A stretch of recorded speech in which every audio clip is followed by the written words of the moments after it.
Today, we have a very interesting topic to discuss that no doubt will have you pondering long after this show is over. I'm sure you all have your opinions and first impressions when it comes to dumpster diving, especially the phrase dumpster diving. Dumpster diving is not only what some would see as a desperate measure of survival, but it's also a movement. If you haven't heard about the everyday people who have the choice to walk into a grocery store through the front door, yet decide there is another way, let me introduce one of those people to you today. Here with me is Nathaniel. From Winnipeg, Manitoba, he's 30 years old, has a degree in choral music, is a licensed K-12 educator, and lives with his spouse and friends in the city. Nathan, would you call yourself an environmentalist, or would that be a generalization? It's probably a generalization. I think I'm maybe a reasonable person. I don't know. Sure, why not? I take a lot of labels, so I'll take that one too. If it's not the worst one I can think of. It's not the worst one you can think of, and I think what we need to talk about is this is an important issue: the environment. Mm-hmm. Yeah, sure. If we aren't giving a usable planet, a livable planet to 6 generations from now, then we pretty much have failed. Yes, absolutely. And so, what was the motivation? So, do you call yourself a dumpster diver, or is there another term that you prefer? Like foraging, urban foraging is a nice term. I like that term. Like, obviously, colloquially, we always say, we're going for a dive or something like that nature. There's language is fun, but depending on where you are, it's important to introduce it in a different way. I don't really mind the stigma. Sometimes it's pretty handy. You say, well, yeah, I dumpster dive, and you get an U factor, and then it gives you a chance to explain because you've sort of astonished someone for a moment. Some people say that I eat from the anus of the industrial food system. As he takes a drink of his tea. Which this is foraged mint, and a little hot water. Okay. See, this is Nathaniel. You have me intrigued. You really do. You do, and I just this is so great because there is a stigma, and and I don't like labeling. I don't think it's fair. We label everybody all the time, and it just helps put people into categories. And in this instance, what I like to have the conversation around is saying, dumpster diver seems like it is this scrounging and hardship, and whereas urban forager sounds like I would be interested in that. Mm-hmm. Sure. Yeah. I also want to affirm your stereotype that person exists. And there are certainly lots of people for whom food security is a huge issue, probably the number one life issue for them.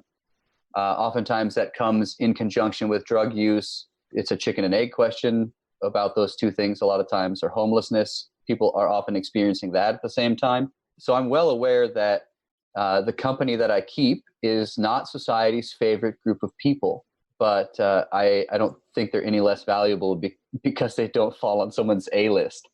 The scrounging part, that's real. Some people are confused when they come to Canada about how our food system works. So I've one time I met an elderly woman and what I presume was her granddaughter outside of a garbage bin, and they were waiting in a running vehicle in the middle of winter. And I was curious, so I sort of approached slowly. I was like, "Are they just, watching? What are they doing? Did they throw somebody in there?" Yeah, I have no idea what's going on. And then I hopped in, turned my headlamp on. I hopped in, and there's a lot of okra and eggplant and those types of things, like the long eggplant. The biggest thing is you get oodles of something, right? You get a lot of quantity of one thing. Usually you have to do a little sorting. So in this case though, I'm in there, I'm looking at what's in the dumpster, and this woman gets out of her car sort of timidly and walks over and says hello. And I thought, I bet she wants food. So I said, do you like eggplant? And she just nodded. Oh, So it became like pretty apparent that her English wasn't that good, first of all. She also maybe was having trouble finding food. This is someone who had a vehicle, had a family, probably didn't appear to be outside of the norm in any way. So I just start throwing eggplant and okra and everything out of it. Yeah, here's a box. You yeah, hold it there. I will right. fill it. And Oh, then she left. I haven't. That's the only time that I've had that particular situation happen. But I'm sure that the people who are sort of getting the the waste and reusing it are a wide variety of people, because I keep meeting more. I mean, excellent story. Great way to just round it out. It's like, right, this is real. Would you say it's a safer way? Like, how? Let's start pulling some of Okay, these stigma or misperceptions, whatever I have. Let's start is doing it that. safer than what? Well, I don't think, and I know you'll change my mind, but I haven't ever thought it was a safe way of doing something, to go in a dumpster and Yeah, get food. yeah, Because right. my thought is someone's thrown, you know, Bleach compost and or bleach whatever. or Yeah, dirty diaper, or, yeah. maybe someone was, you know what I mean? Like, and Totally. so, Yeah, so the France story is that there were several people who got poisoned because they were eating food from a dumpster, and the employees were instructed to pour bleach on the food to prevent that. So France has implemented since they have outlawed, they put a fine on food waste from grocery stores. Whether or not that's the best model, we can have that conversation as well. But um, is it safe? I yeah. mean, I I mean, wear it's the I first wear question my mother asked me this morning when she was talking about it. No, no, it can't be safe. I wear gloves. I wear leather gloves, insulated leather gloves. I wear shoes, always long pants, long sleeves, and I look through carefully. I mean, there's a couple things to really think about. Yeah, all waste goes into a dumpster. Most of the Yes. time, the dumpster is very clean because that waste is first in a bag, right? So oftentimes you open a dumpster, and after you've done it for a while, you start to figure out which bags you want to open and which bags you don't. It's super handy if they're clear plastic, but most of the times it's just black. Um, but yeah, then you run into about everything. So you have to be prepared to um, keep things that are totally unsanitary and you don't want to be around, away from things that you want to eat. Most Yeah, it's people not. It's Go ahead. most people wouldn't mix food with like, if you're in a grocery store, they're not going to take out the washroom garbage and put No, food in there no, too. no, So no. What happens is this: you'll see, you go through. You have your grocery stocker person. They go through the grocery aisle with a culling cart. They take a banana box, and they find the red peppers that don't look perfect. They find a couple potatoes that have started to sprout, and they fill a banana box with an yeah. assortment of things from the produce section of the grocery store. And then they just go and toss that whole box in the garbage. Sometimes it lands right side up. So you can literally reach over the edge and take it back out again. And yeah, you need to use it in a couple days most times. Um, but we're talking about cutting a small bruise off of an apple, or maybe the tomato is split or something. They're purely aesthetic decisions that the grocer is making, and they're not in any way going to harm you.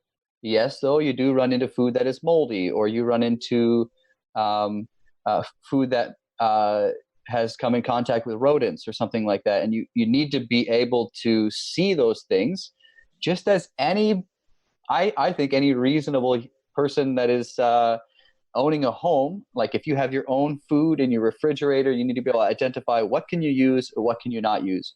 Um, I I do think the general population is not very good at making that identification.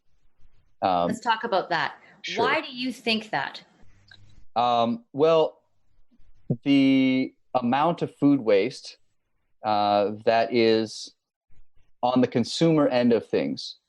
It depends who you ask, but there's a group, Value Chain Management International. They put that number at 47%. Right. I read that. Have you read their study? It's like $27 billion revisited. That's what it's called. It's ridiculous at the amount of, and it's just even, I've got it in my notes, just even the amount of money. Yeah. So let's do that money thing. Like they do, Value Chain Management International does quantifiable food waste. Yes. That means they're trying to figure out what goes to landfill, composting, biodigestion, animal feed, but their study doesn't include things like catering waste. So cruise ships. Right. It doesn't include any institutional food, education system, hospitals, prisons. So those are hard things to count, right? Because they get mixed in with a bunch of other things like napkins and whatever, and they're in the landfill before anybody can weigh it or something. But they sort of break it down. They give farms 10% of the waste. They give 20% of it to processing, whether that's washing or sizing or packaging. 4% in transport and distribution. 9% they put on restaurants and hotels. 10% on your retail. That would be your Safeways, your Walmarts, your Costcos. And then 47% consumer waste. The CBC put consumer waste at 25%. So it's hugely variable. But if you take 25% as a minimum and 50 as a max, then you realize that the individual is, one, over purchasing, two, not knowing what they're going to use when, and three, then ending up throwing a lot of food away because they don't understand how to get it used in a timely fashion. So part of that is creativity, knowing how to use something that you have, looking up a recipe, trying something new. And then another part of that, I think, is directly linked to the education we are provided by the industry surrounding food. They're using a psychological equation to sell food. That's what they do. And so you're the recipient of that. Just like when you watch an ad for a Rolex, you think, man, a nice watch that would really make my life better. When I become successful, I'll get a Rolex. Yeah. And it will be diamond studded because then other people will know that I'm successful, which is ridiculous. It's not true at all. The only thing that it does is make society feel less good about itself. So the idea that psychologically a stack of tomatoes sells more tomatoes than 3 tomatoes, that will sit there all day. Even if someone comes in saying, I should buy tomatoes, they'll see 3 and go, maybe there's something wrong with those 3. It's just a weird thing that happens. True. Yeah. That's true. It's like, what was it? The bottom of the barrel? Like, what are we looking at here? Yeah. It's like, so. It's so weird. Yeah. Why do we do that? It's like grocery stores. I absolutely, as the main shopper in my home, that now that you say that affects you. You're changing my life. So here's what happens. Changing my life. This is crazy. You have companies. Mm-hmm. They know this. They study it. They want to make money. So they want to find out about their consumers. This is the information they use. But instead of doing something like instructing a consumer or helping, advertising claims that it is education for the public so that they can know what goods and services they want. But that's categorically false. It rarely does that. And stores also, they want to move more product, not teach you how to live better, because it's their financial interest. So if you do that, you have to stop there. I'm sorry. No, you say that again. That is totally right. Yeah, if you do that, though, what happens is you end up teaching people that they should be buying extra 3 bananas just in case. Right. And then so I take a little bit of issue with the 47%. Yeah, it might be that a bunch of it comes from your house, but you're not entirely culpable for the decision that you made to buy it. You were in some ways tricked, I think. Thank you. I appreciate that. And that's going to go a long ways when my husband watches this and says, do you know what our grocery bill is? Nathaniel, you would, my grocery bill is ridiculous. I'm sure it's pretty high. Oh, okay. I don't even You know if I said can tell you you. said 4 kids and a spouse? Yeah, go ahead. Yeah. How much do you think I pay? Like weekly? Nope. I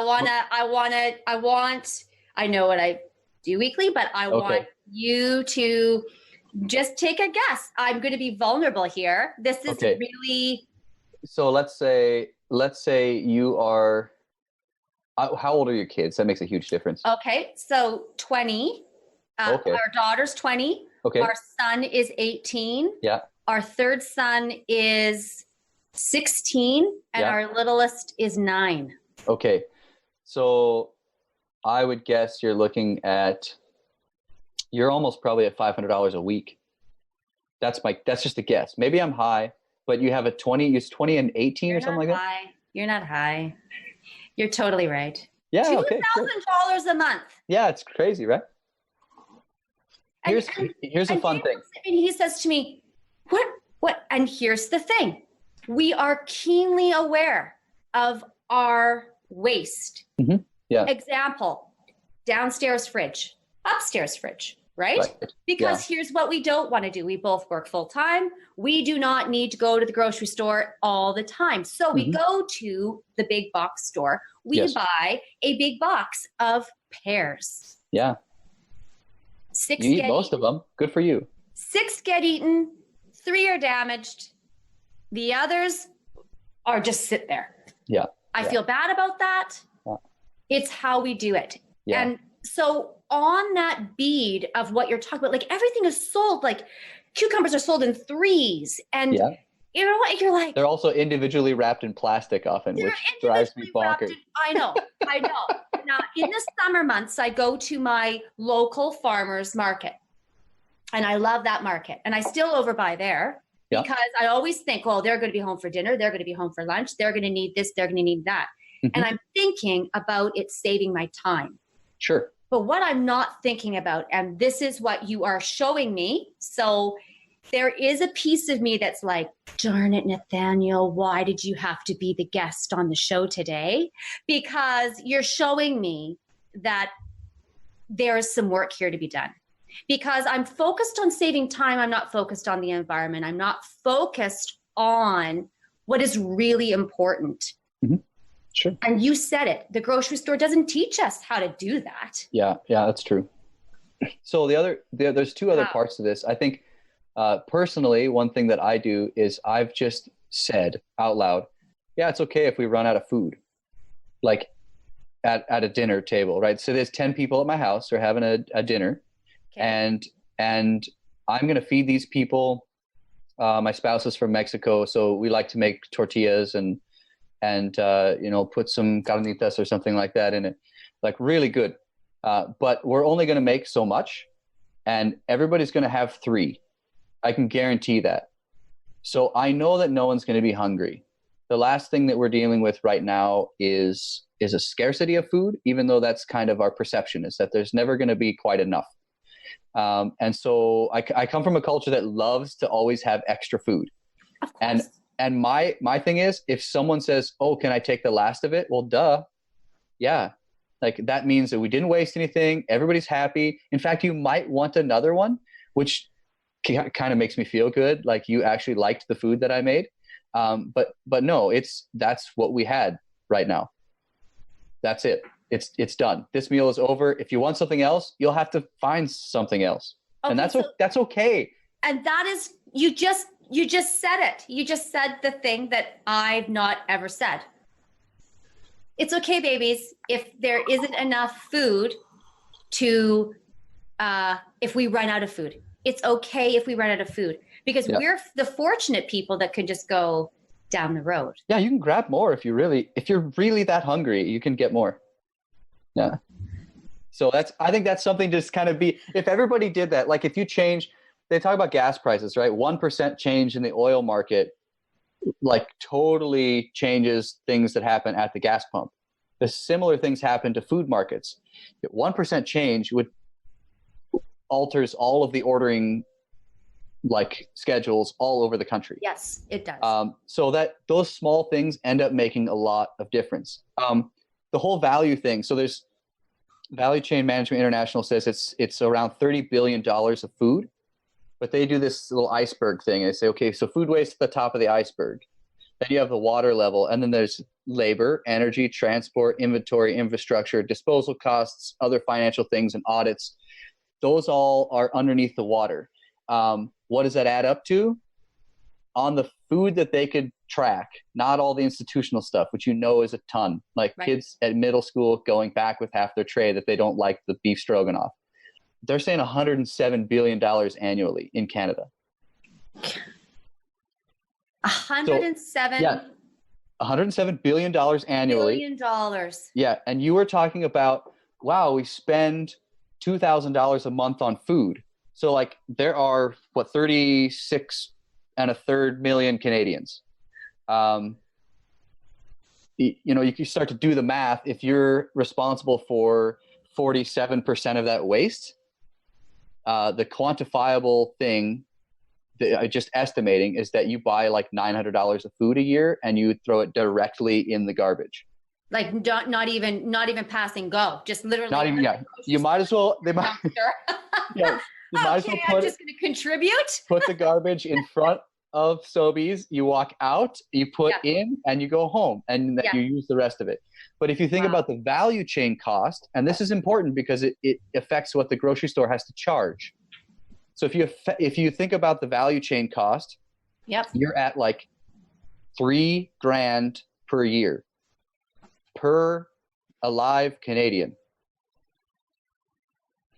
So $3,000 less that your food could cost if we only took the consumer side of the waste out, and that would have a ripple effect. Now this sounds like really grassroots type of movement where I'm expecting everybody to do something, but I want to hold sort of that in contrast with a whole bunch of other things. It's not just the responsibility of an individual to do this. It's a whole societal thing. It's systemic. But it starts with understanding that it is okay to not have to run out of food. It's okay to not have an excess. To not have this excess, like I go to the store and I buy 3 so that I don't have to go. But then life happens and one of those goes rotten and we always say, ugh. Shoot. Yeah. Yeah, and it becomes normalized too then, like, oh, there is whatever. It's just what it is. No, it becomes normalized because I go like this. Let me just go through the fridge before we go to the store. Yeah. So let me just throw out everything before we go to the store and don't tell your father. Yeah. The thing that this really pushes though, if people start to do this, then you actually see the value of a nearby grocery store. Yeah. So we live a 2-minute walk from a small grocery store. They have everything you would need, right? They don't have a lot of choice. They have cilantro. That's pretty important to me. It's important to me too. They have a bunch of dry goods too. They have all your cleaning supplies. They're open till 11 p.m. Like, it's crazy. It's just a small place. But it's what you need. It's the basics, right? It's not as cheap as everything else. That's true. But if you think about not having to start your car, pretty much already makes it a zero-sum game. And then you get out and walk to your store at any time between 7 a.m. and 11 p.m. and pick up whatever you might need. So that means if we start cooking something and we need an ingredient, we can have 5 minutes, it's in the house. Right. So then you start to think about, okay, if I am a patron of this smaller establishment, if I choose to pay $5.36 for a not so big block of cheese, I get those rewards in multiple ways, both financially for the community, because guess what? The owners of that grocery store, they just live down the street. That all works really well too. Whereas you have a large store come in, and I'm going to forget the comparison, but they often say it's for every $20 you spend, this number of dollars disappears. Not just goes into this, provincial economy or goes in, it literally goes to the highest level of the company, and they're doing whatever they can at their high income level to avoid taxes. Okay, fine. That's how they do things. but it gets sucked right out of the economy. But if you have someone, small business owner in your community, your friend, you can help send their kids to university by buying their food at a couple cents more than somewhere else. Granted, that's totally a privilege-based thing to say. If it was, if I was hitting the bottom of the bank account all the time, I imagine that I would think about this differently. So there is that piece. And I also say, when people talk to me about the finances of it, they say, wow, you must be saving so much money. I don't care. It's not about saving money. I really, really, really don't like food waste. I really don't like things that are preventable. I tell people, look, this lettuce, there's someone in California who bent over and picked this lettuce, up out of the dirt. They cut it off with a knife and they picked it up. I'll be the last person to pick this lettuce up out of the dirt. Like, I'm going to eat it because it just bothers me. It's incredibly disrespectful. It's wrong on so many levels. Sure, it saves some money. Great. Wow. Oh, wow. I've been doing this for a while. No, and I really appreciate it. This is why I do this, because I think part of me has fallen asleep. I'm a very conscious living individual. Sure. On many levels. Not this one. Yeah. I mean, I can't expect everyone to do everything. That's not reasonable. It isn't, but I'm going to say something though. If you're conscious, then the thing that you just said here has massive power. You said somebody in California bent down on their knees and they grabbed this piece of lettuce and they cut it and they put it in a box and it came. And I am going to eat that lettuce because someone did that so that I could have it, so that I could buy it. So that is an idea and a concept that it absolutely is obviously logical, just slipped into a level of unconsciousness that now that you say it, now I have to be responsible with what I've just heard. Right. And this is why people maybe don't want to have this conversation with urban foragers, because they're like, okay, so if they say to me, now is Lori Clark going to put her shoes on and her worker's gloves and make a change? Yeah. I'm not sure. But I don't expect you to. I don't at all. I don't at all. I know you don't. And I'm not going to lie to you and say, oh, you've changed my life so much so that I'm going to go jump in a metal bin with some slimy lettuce. I don't think, Nathaniel, I'm going to jump in a metal bin. But what I am going to do is it will change the way I shop. And Good. There's something about it. Now, can we move to...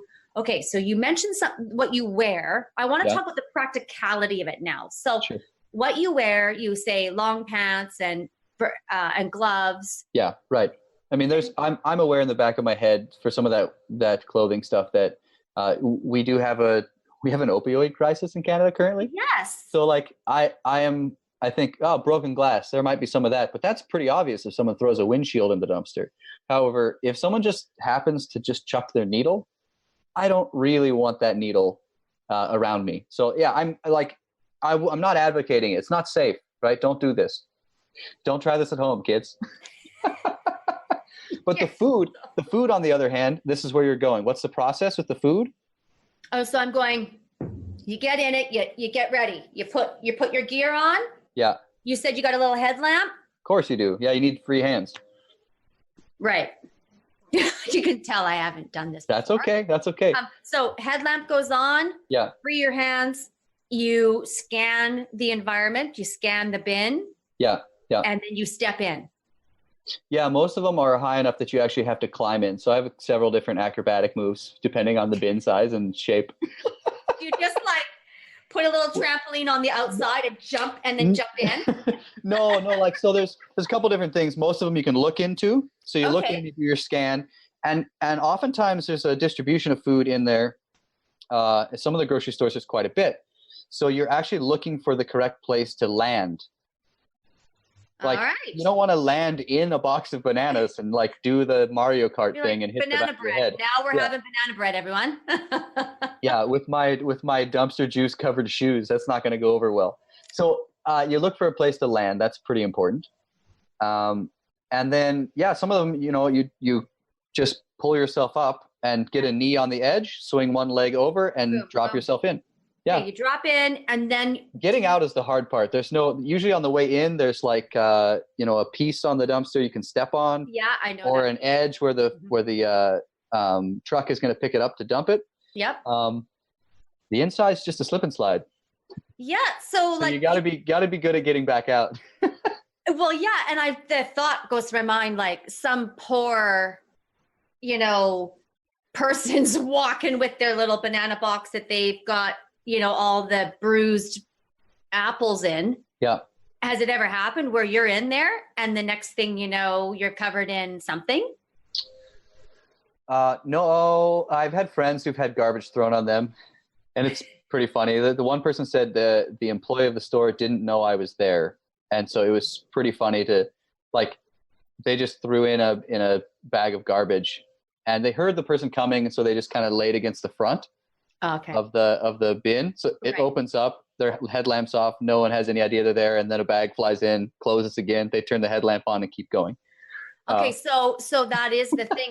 Not an open container, really. So it is because the lid's on those. I forgot. Well, that's water protection, right? So they pay by the lifted ton, right? Right. So you want to.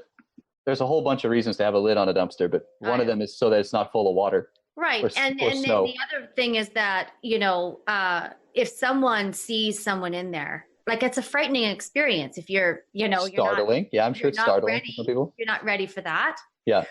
So you're digging through and you're finding, what are you finding? You're finding I think you would have trouble naming a product that I have not found. Really? I'm not kidding. Yeah, I think you'd have trouble. Just try something. Think of something bizarre that you might want to purchase in a store, and I'll tell you whether or not I found it. Laundry detergent. Yep. Why? You asked me. Does it have an expiry date on it? Well, wait, you tell me. No, I mean, sometimes what you'll find, like, I found 11 Bud Lights once. I hate Bud Light, but... you drank it after that? No, actually I gave those away. I do a lot of giving away of food.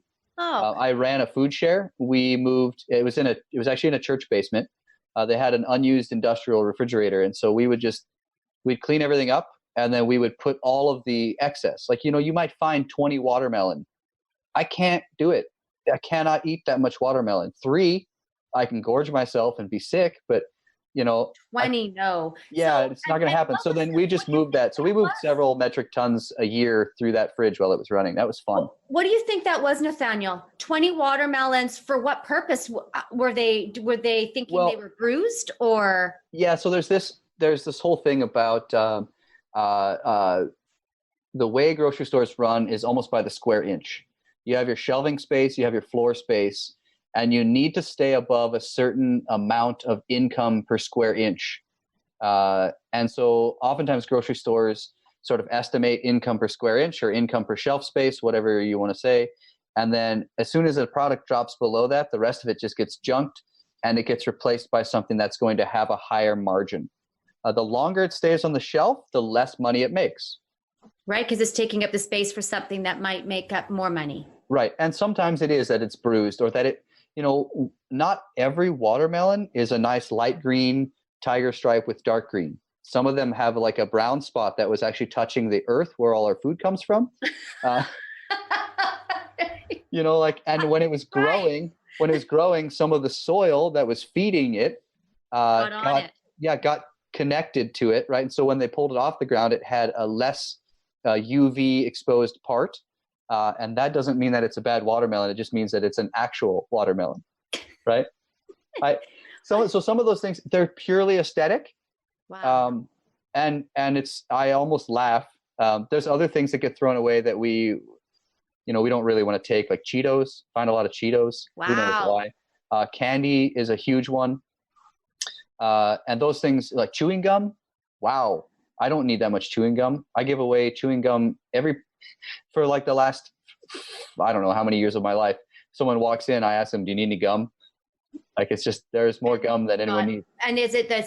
Does it go, the question is, does it go bad? The answer is no, it might be harder to chew, but the expiration date on gum, the expiration date on candy, that's for moving it. It's for the speed of moving it across the shelf. Because psychologically, people see a date, they say, oh, that must be bad, or they don't question when it gets thrown away. There's like 3 date models: best by, expiry, and then unlabeled random. So if you get any of those things on your food, people seem to think that means it's bad or it can't be eaten. And generally, like a best by date doesn't mean anything. All durable goods, canned items, they get like 90-day best by dates sometimes. 90 days in a can? That's not even close to what it could do. So some of these things are just ridiculous. One of my favorites is bagged fruit. Bagged fruit. So like a bag of apples. Bag of clementines, bag of whatever. Yeah. So here's the grocery store policy. I don't understand why you cannot walk there. You've found a bag of clementines with a smushed one? Yeah. Little smushy gross guy? Yeah. And I don't buy it. The whole thing goes in the garbage. That's the only type of bag I use. I eat, we also call them dumpster dozen. Like, I have a dumpster dozen eggs for you. That's between 1 and 12. It's not 12. It's going to be less. 1 is cracked, but it's probably 11. It might be 12, but that's so not 13. you would urge people. Go ahead. Oh my. What would I urge people? I can't urge them to buy that bag, because the grocery store disincentivizes it. I've tried. I walk up with a bag of clementines, 1 is smushed, and I say, hey, can I get a discount on this bag? Any reasonable person would say a grocery store cashier should have a scanning thing, boop, boop, for damaged item, 15%, 20%. They just get to make a judgment call. Up to 75%, they just pick one, scan it, you get the discount, right? No time involved, easy peasy. I ask, can I get a discount? Response is verbatim, I'll have to call my manager. Yeah, I know. I just had that the other day. So when you're finding things like, they say, if you're going to forage, don't get dairy and seafood. But I want to know if that's your principle. I mean, you probably wouldn't recommend that to other people because you don't want them to get sick, but let's talk about that. Yeah, sure. I can't recommend anything, of course. I'm not a food scientist. Nope. But if I was going to list the things that I'm most afraid of out of the garbage, in order, they start with lettuce and other greens. Okay, so you didn't put seafood at the top of that list. So you said lettuce and other greens. Yeah, things that you don't wash with soap. Or things that you don't reach a minimum cooking temperature. I'm actually least afraid, this is going to be very surprising to most people, on the bottom of the list comes meat. But that's like at the top of the list when you're for everybody. Yeah, and it's really gross. Dumpster diving, they say no beef. Yeah, don't. Seafood's the first one, right? Yeah, for sure. Now, granted, it can be dangerous if you don't know what food is. Right. Say a couple top sirloins on a styrofoam with a little moisture, like basically a disposable blood rag underneath them. And then that's what it is, right? They attach it to the bottom of the thing. And then they cover that in cellophane wrap, right? That's how it is in the dumpster too, with the manager's special sticker on it that says 30% off. So it was thrown out that day. In the wintertime, for example, it's -40 here in Winnipeg, and it got flash frozen. Oh, right. So you've got frozen meat. I have frozen meat. I will take meat in the summertime because your body will tell you, surprisingly enough. Like as it vomits and no, your nose. Oh, that's what you mean. Yeah. So your eyes and your nose in order. Eyes, nose, mouth. Absolutely. Your body is really smart. So you look at the food, right? What color is it supposed to be? Is it that color? If not, have a second thought about it. 2, does it smell the way it is supposed to smell? Maybe not. If meat doesn't smell the way it's supposed to smell, I guarantee you will not cook it. You won't want to. The fact of the matter is that I haven't ever run into any rotten meat in the dumpster. Do you find that you get the one that's like the same day? So like how frequent are you urban foraging? I was just about to say it, you know. Yeah, it's fine. That's fine. It kind of depends. And it depends mostly on what we have that's fresh. So it doesn't take many dives to end up with multiple chest freezers full of everything that can be frozen. From, you get a whole bunch of broccoli, so you blanch it, right? You do a little 2-minute boil and you bag it up and freeze it. So you run your own little processing plant, and eventually you're stocked so full you don't have any food needs for the whole winter, just like people used to do, right? They would can things, they hang things to dry them. So all of those things we reinvent for our own purposes. They're just not used when you pull it out of the garden. They're used when you pull it out of the garbage. That was a good point that you made. So I was going to ask you about broccoli and about, like, so you blanch that, then you freeze it. So you're killing bacteria if there is bacteria. Yeah, and freezing fresh broccoli is not a good idea anyway. The cell material is going to burst open when it freezes, and then you have a mush when you go to cook it. Yeah. But if you blanch it, it'll hold some form, freeze, and just like you buy a bag of frozen broccoli, that's what they do to it. They blanch it. So, or whatever the other term is, I don't know. My grandmother said blanch, so I trust her. My grandma says blanch too. Great. It's North America wide. So food storage is a big one. Understanding how to store food, what you can do, what will dry. It's really nice. In Winnipeg, there is ample opportunity to dry things hanging them. They don't generally begin to mold.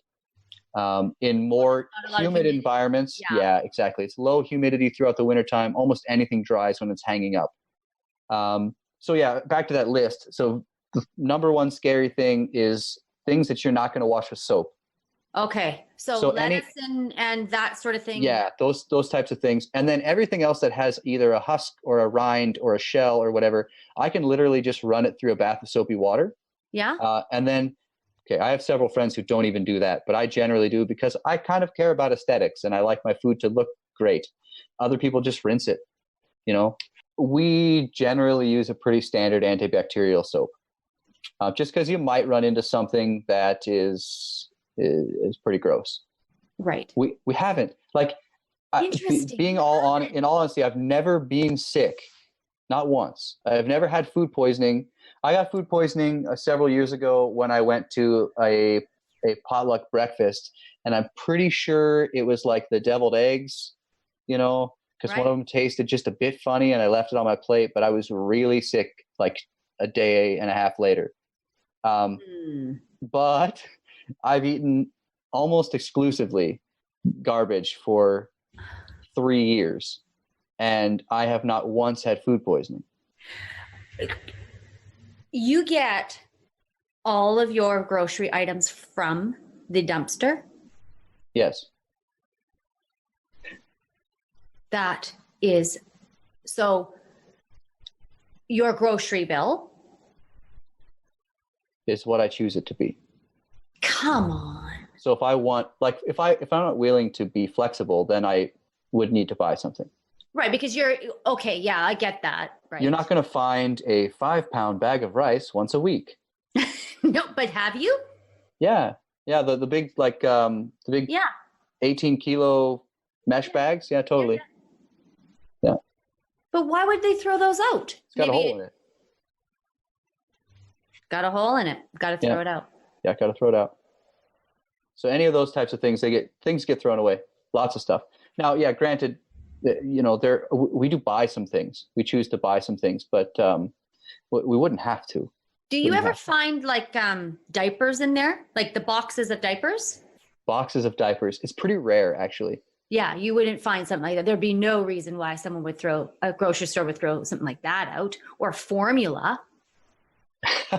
No, we find a lot of formula. We find more baby food than most things.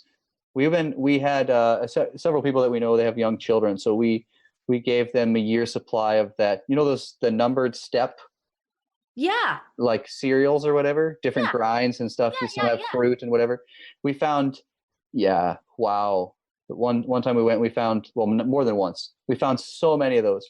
So I'm on all the lists that the Canadian government sends out for recall warnings and listeria warnings and stuff. So I get an email notification that tells me this product is no good.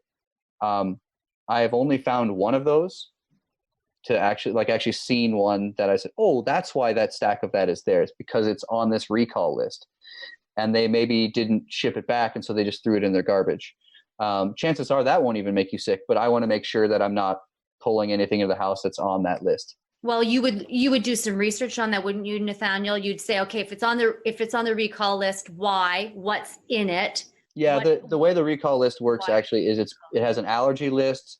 It has there's one for toys and things where maybe there's a small part that detaches, so that's the wrong age group listed on the toy. And then there's one for recalls by processing plants, food that may be contaminated in some way.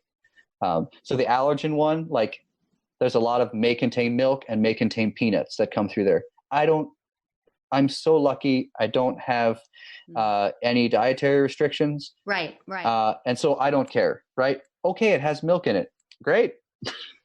For me, it doesn't matter. But if it does say, this brand of whatever from here may have salmonella. Okay, if I see it, not touching it. I don't need to have. It's funny. I don't need to have a risk was what was going to come out of my mouth. But most people listening to this are like, you're all risk all the time. Your name is not Nathaniel. Your name is Risk. My name is Risk. Risk management. That's what it is. Risk management. Risk management. But so how did you get into this? And how long ago? Yeah. So I lived next to a Frito-Lay distribution factory when I was in high school. And let me tell you about free chips.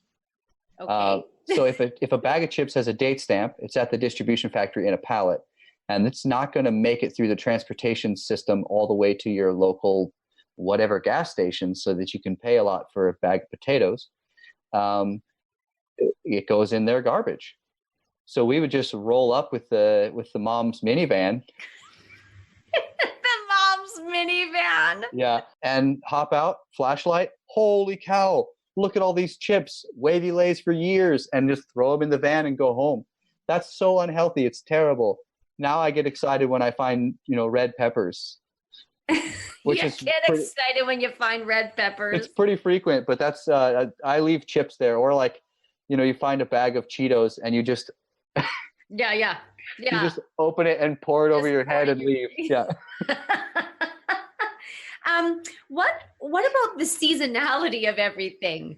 There's seasons for everything. So you find yourself, you're not really eating in season because, I'm sure there's strawberries coming out of there, blackberries, and they're charging so much money for these small little, the small little container. Yeah. Is, $6 or $4 to $6, somewhere around there. Yeah. It's insane. So do you find that you eat more seasonally? Well, yeah, you're going to have a glut of the thing that's in season. So when the BC cherries come out, I could eat cherries and a lot of cherries. Yeah. So you go to enough places that stock cherries and you can't process them fast enough. You just have cherries. And if I go more than once a week, you had asked that question before, but if I go more than once a week, we just don't have enough space in our house to put all the food. Okay. So are you the only one? This seems like Mecca to me. And it's no, this is, I don't want to put the kibosh on the idea of this is an amazing thing. I think that it's one of many ways to deal with a problem that's way bigger than me. Most of the time when I take someone for the first time, my goal is actually to kind of convince them of what you just thought right there. This is incredible. I can't believe how much food there is wasted. Who would throw this out? Those are the types of questions I want people to be asking. And then I get them hooked and I tell them, you're not really looking for candy. You know that, right? You want to find things that are good to eat. Leave the candy where it lies. Leave the candy. Get the red peppers. Yeah, that's right. I would imagine then winter's the better time, because if you're looking for meat is going to be, flash frozen, especially when you're in Winnipeg or whatever. Yeah, so 0 is my favorite, actually, because 0 means that things are cooling off when you get them. But -40 means that all of your apples, everything is frozen. Right. And so you can't, your supply of fresh things becomes more limited the colder it is outside. It's pretty amazing how long it takes a bin to cool off that's full of room temperature items. It maintains the temperature for quite a while. Wow. So you can hop in, late in the evening and still find things that are not frozen. Spring and fall, you don't have the microbial metabolic things sped up by the temperature. They're slowing down, so things last longer, but it's not freezing. So it's like the best of both worlds. So your spring and fall are the best times. And you're doing this like grocery store, bakeries. I do grocery stores. Have you ever taken this information and just gone and talked to the manager at the grocery store and said, look, you have your nodding, so tell me about that. Like, give me the details. Okay, there's a couple different responses. One is that has happened in the past is, great, I'll meet you out back, we'll box it up, and you can decide what you want. You can throw the rest in the garbage. What time will you be here? That's an intelligent way to do it. Sure. That makes it safer for everybody, and it lowers the grocery store's garbage bill. So that's one option. Smart, just move it. There's the other model where you go in and say, yeah, we can't do that if we cannot guarantee it's for animal consumption. I've also stood behind a store and had a very amicable conversation on my side with a manager who was threatening to call the police on me, saying that I was costing the public thousands because I will end up in the hospital. His thing is, if I end up in the hospital, he has to pay for it, right? Okay. So he's saying I'm costing the public money because I'm in his dumpster. He wasn't even all that mad about trespassing, but he also threatened me with that one. Have you ever been arrested? No. No. Not even close. Not even close. Like, I've not even been threatened by a police officer. They say thank you and have a good night. So who's doing this? Like, you've got friends that are doing this? Yeah. They're maybe mothers and fathers? Are they? Sure. Yeah. I do have a lot of contact with single mothers. There's a lot of single mothers who have found that, like, this is a decent way to, like, save a little money, and I don't fault them for that at all. And oftentimes, like, there is like a Facebook group here in Winnipeg that does dumpster diving, shares pictures and locations, and locations. So they're saying, hey, well, like, let's say it's really great, it's got some good stuff in it or whatever. Like, yeah. So one of the food banks is a gold mine for garbage that is edible, and it's oftentimes in very large quantities. So there was one night, for example, we found boxes upon boxes of Havarti, the big blocks of Havarti cheese. I love Havarti. And so it's great. It's so good, isn't it? Like the jalapeno one? Oh, that's delicious. Isn't that good? Yeah. Do you get that a lot? Like, do you find that a lot? Like, find cheese? Yeah. Yeah, all the time. And another thing on my list, cheese is super low. Cheese mold is like penicillin, right? You can just straight up eat that. It tastes different, but it's you got the you face, right? What do you think? Okay, and he says, but it tastes different. And yeah, here's the question. Do you like gorgonzola? Or any type of blue cheese? Yes, I do. Yes. Okay, I know. Yeah. So just, if it starts to mold, maybe put it in something and let it mold the rest of the way. And then you have your very own special blue cheese. Well, shave the outside off. Great, you got this nice marbled blue cheese. Just keep doing that. I'm gonna. I finally hit your gross point there. You hit my gross. Okay, so can we unpack that? Walk me through it. Tell me, because I'm having. Here's a great cheese. You know the ones that come in a wax wrapping. Yes, I do know those ones. That's a perfect shelf cheese. Like, you put that on the shelf, let that mold. Like, obviously, put some of them in the freezer. They're fine. Put some in the fridge. Eat them right away. But if you have 80 of them, see what happens if you go further along the cheese making scale. 80 of those, number one. That would be a you problem. That's definitely not a me problem. Yeah. But, So I guess part of it is that when you have that and you start to study how food is made and various types of food, where they come from and stuff, then you start to say, well, hey, I could try to do that too. That's not an impossible thing. but this goes back to the original thing that you said a long time ago when we started our conversation. You said grocery stores do not teach you Yeah. about the food. Yeah. And so if they did, and we're not talking about, I used to be one of those demo girls when I was younger, Hanging out with Jamie Oliver. Yeah, like, hey, do you want to try? Oh, that? yeah, with the Like like, the would you like demo to try a girl, little like, a Ritz cracker with a piece of cheese on it? Exactly. So I used to do that, but that's not what we're talking about. We're talking about saying, this cheese, like what you just said, if it's wrapped in wax paper. But here's the thing: the risk is too great for them to leave people to their own devices. You are, the kind of individual who might say, you know what, I really value this. This is a part of me that I place a high value on knowing where things come from and knowing, so you're going to follow the process of your food. Right. There's other people that aren't going to do that. Right. And they're risk averse too. And they're risk adverse. Hello. And no, it is fine. But there are some things I'm taking away from this that are changing how I feel. And it wasn't, Nathaniel, that I went into it with like ew, gross, I'm never doing that. It was more about me saying, this is actually very intriguing to me. Yeah, right. And to see and talk to somebody like yourself so how many years did you say you've been doing this for? Well, anywhere between, I guess, 16 or 14 and 4. I don't know. Like off and on for the last 14 years.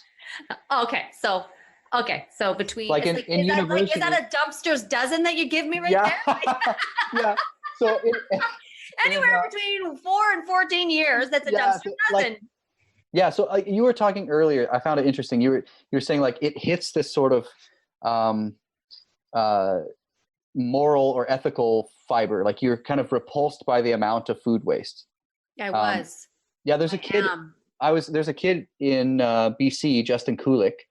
He just took like 165,000 signatures to Ottawa, to the Minister of Agriculture, and what he wants to do is implement a France-esque model. Like food waste should be outlawed. That's what he thinks.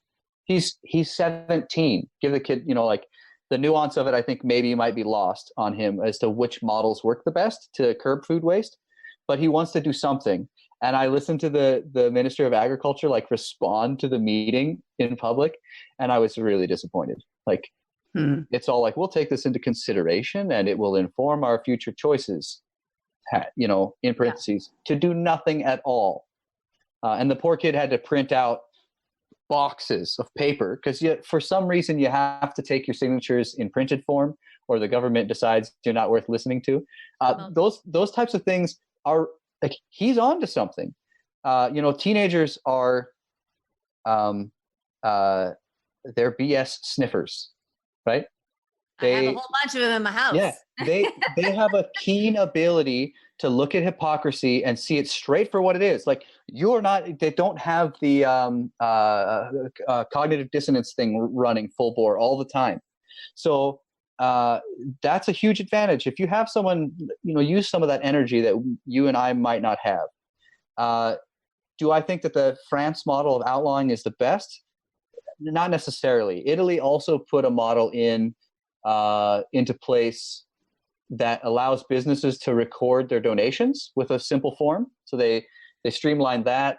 They took away all the sanctions of giving away food past its sell-by date, and they allow business to pay less tax the more that they give away.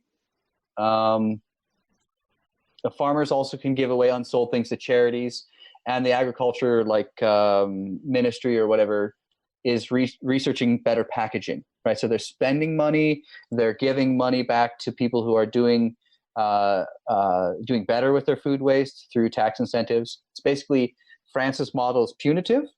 Italy's model is trying to be incentivizing. The government has two things, right? They have a stick and they have a dollar. That's it. They're pretty simple things that are running, right? They either pull out the military, that was the stick side, yeah. They pull out the military, or they give you back money, or they don't tax you, right? So they either incentivize or it's punitive. So the other incentive that they've tried to do is change the doggy bag idea to a family bag, suggesting that people, when they eat at a restaurant, should take their leftovers home. And you can do your own research as to which model has been more effective. But I tend to lean towards the incentivizing model. Like, I would really like to see a business owner take on Loblaws. Like, I have a better grocery store, and I believe in it so much that I'm going to get on board with me these generally more fiscally conservative, wealthy people who are investors, who are really hard to convince. But I have a good enough model that I'm going to take on the system. And in 10 years, you're going to see in your town, because you will not want to go to Costco anymore. You will not want to go to Walmart anymore. Any of the stores that are really big in food, you'll say, nope, this is the better store. So I'm looking for that creative person at the same time as I'm expecting the government to say, here are the ways we can incentivize the individual. I'm also looking for the kid like Justin to say, look, this is ridiculous. Sign my petition. I really like the idea that there are multiple ways to get involved. But I do understand on the other side of things, when it comes to government involvement in food waste, and just environmentalism in general. There's a really great book by Catherine Harrison. It's UBC Press in the year 2000 called Passing the Buck. And in chapter 2, it starts out with this theory about how government implements things. And I think it's really important to acknowledge why it's so hard to convince a government to act on something like food waste or any other environmental issue. Governments tend to localize the benefit or the cost of something or the reward of something, right? And then they disperse the cost of it. So here's a current example. Calgary wants to put in an Olympic bid for the Winter Olympics. They need $3 billion from the federal government. That's from you and I. Neither of us live in Calgary. So they disperse the cost of a program that's benefits are localized. That is government policy 101, right?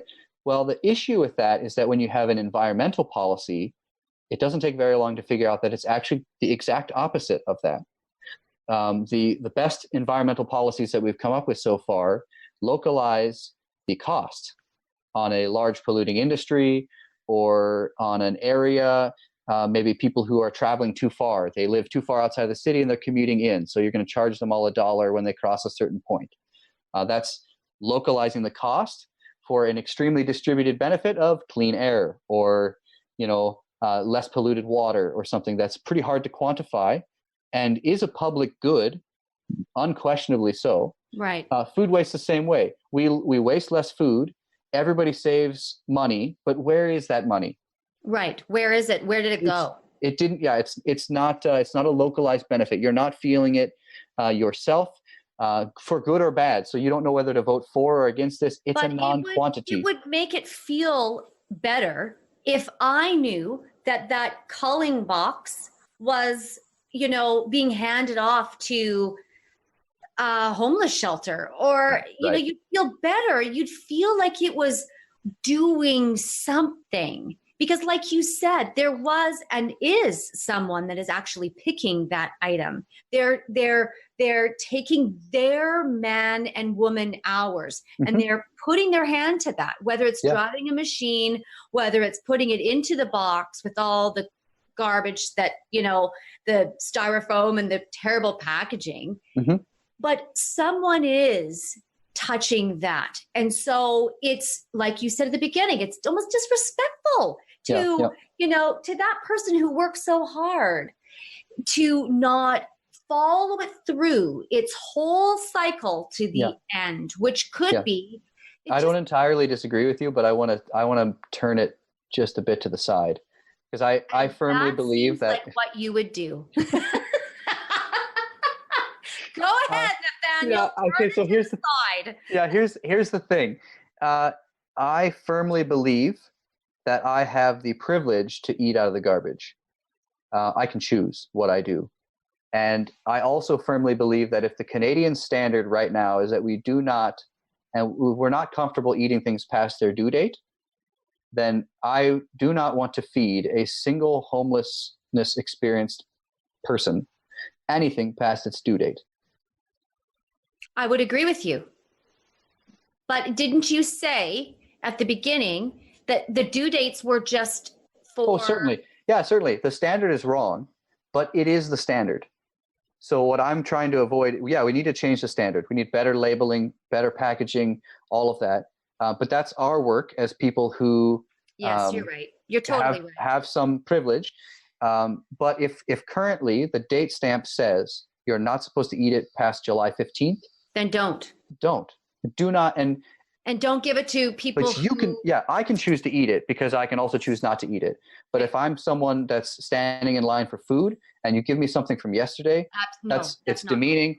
It's I would agree with you. So I can see how you would turn that on its side after what I said. Yeah. Which it's just a little deviation. I still totally think deviation that I probably should have clarified. Because someone's gonna write in and be like, "Are you kidding me right now?" No, you know what? Really, like most people say, "Well, can't we at least give this food to people who need it?" And I say, "Yeah, like you. I need it. You right. need to eat too, right?" But I need, and then the money you save, you can give. Then.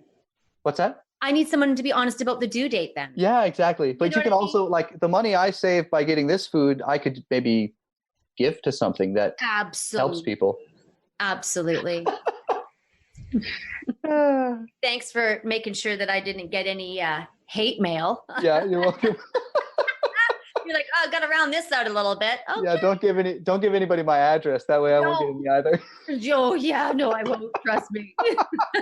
So we have clarified that I actually would never, and I do not condone giving expired food to anybody. If I'm not going to do it, I'm not asking anyone else to do it. I love it. Yeah, great. Well, this has been a fantastic conversation. Good. I really appreciate it. Before we go, what do you want people to know? Just to quickly unpack it, if you had a list of things that you would want people to know, what is one of them? This is something I want to pass along to other people. Okay. If it's one thing, it's still treat others the way that you would want to be treated. That deserved a pause, because I think that's important. Yeah, it's a pretty simple thing. If you expand it far enough, you start to live differently. Oh yeah. And you do. You're right. Yeah. Wow. Yeah. If it includes the lettuce farmer, right?